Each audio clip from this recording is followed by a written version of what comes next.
من کوروش هستم، پادشاه جهان، پادشاه بزرگ، پادشاه مشروع، پادشاه بابل، پادشاه سومر و آکد، پادشاه 4 گوشه جهان، پسر کمبوجیه، پادشاه بزرگ، پادشاه انشان، از نسل جاودانه. بدون شک داستان فتح بابل توسط کوروش بزرگ را شنیدید. فتحی که داستان آن بر روی این سیلندر نوشته شده است. اما چگونه کوروش کبیر در جایی که بسیاری از فاتحان شکست خوردند پیروز شد؟ چگونه او بزرگترین شهر جهان باستان را بدون ویران کردن آن تصرف کرد؟ آیا واقعا خدای مردوک راه را برای ارتش او باز کرد؟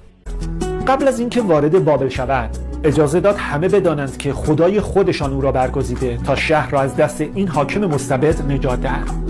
این گونه شد که مردم مقاومت نکردند. کوروش چیزی را میفهمید که اکثر حاکمان نمیدانستند. قدرت باید اخلاقی به نظر برسد، وگرنه دوام نخواهد آورد. بنابراین به ادیان محلی اجازه داد تا دین خود را داشته باشند. او به جای تخریب معابد آنها را برایشان بازسازی کرد. حتی مردم آواره را نه تنها سکنا داد، بلکه به خانه‌هایشان بازگرداند. این اقدامات هم از طریق اخلاق و هم از طریق استراتژی معنا می‌گرفتند. امپراتوری او نه با ترس، بلکه از طریق مهر، مشروعیت و خرد حکومت می‌کرد.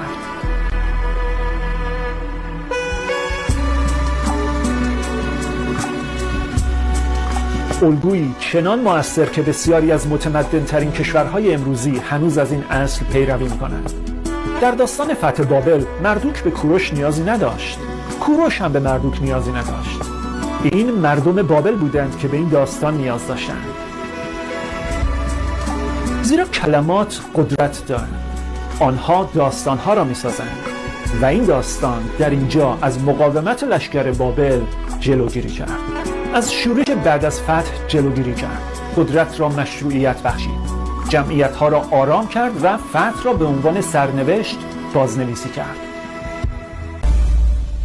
در پاسارگاد، آرامگاه کوروش کبیر در مرکز یک طرح هندسی قرار دارد و برخی از محققان معتقدند که این مقبره نشان دهنده یک رابطه نمادین با آسمان هاست. نه از طریق نقشه‌های مستقیم ستارگان، بلکه از طریق هندسه، جهتگیری و نمادگرایی کیهانی.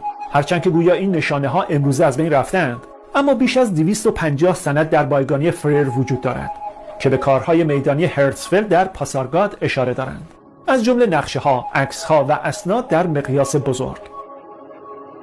زوایا، فواصل و قرارگیری سنگ ها یک نمودار کیهانی را شکل میدهند. نموداری که ممکن است برای مهار انرژی، ردیابی رویدادهای آسمانی یا به عنوان چیزی حتی عجیب‌تر استفاده شده باشد.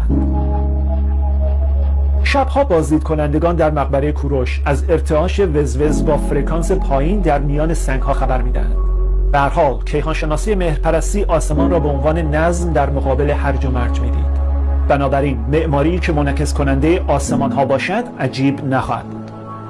مقبره باستانی کوروش در 6 سطح بالا می‌رود و در سطح 7م بدن آرام گرفته است. نه اینکه بیشتر بالا برود، بلکه به مقصد می‌رسد.